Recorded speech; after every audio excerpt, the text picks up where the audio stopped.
आपण त्रिफळ गुळ बनवत आहोत. तर सगळ्यात पहिले हे गुळ घ्यायचे आहे असं दिसतं. तर त्रिफळ गुळ बनवण्यासाठी गुळ लागतं आणि त्रिफळ पान आपण प्रमाण सांगूयात. गुळ आपण 100 ग्रॅम घेतो, त्याच्यासाठी त्रिफळ पान जो आहे तो 400 ग्रॅम 400 ml लागत असतो. तर मग आता हे जे आहे ते त्रिफळ पान बनवूया आपण. त्रिफळ पानामध्ये गुळ विरघळण्यासाठी खूप टाइम लागतो, त्यामुळे आपण हे ऑलरेडी गरम पाण्यात थोडंसं भिजवून घेऊयात.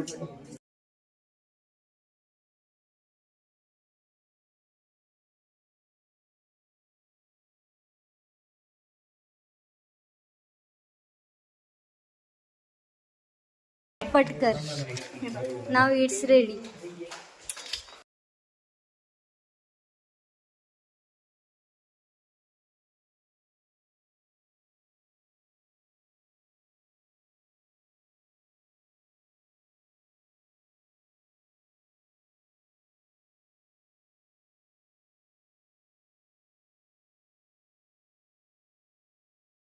टाइम खूप जास्त आहे, त्यामुळे गुळ सेवन करताना कायम ते गरम पाण्यात बुडवून सेवन करायचं. किंवा अष्टमुख्यकारांनी असं सांगितलेलं आहे की गुळ सेवन करताना गुळाचा क्वाथच सेवन केला तर तो अधिक लाभदायक आहे असं त्यांचं म्हणणं आहे.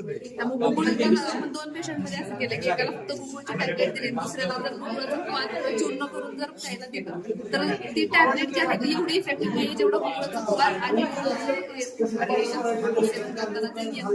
त्याच्यानंतर गुळाची मात्रा ही कायम 250 मिलीग्रॅम ते 500 मिलीग्राम या प्रमाणात सेवन करायची. वय आणि बल कालानुसार ती डिपेंड करते.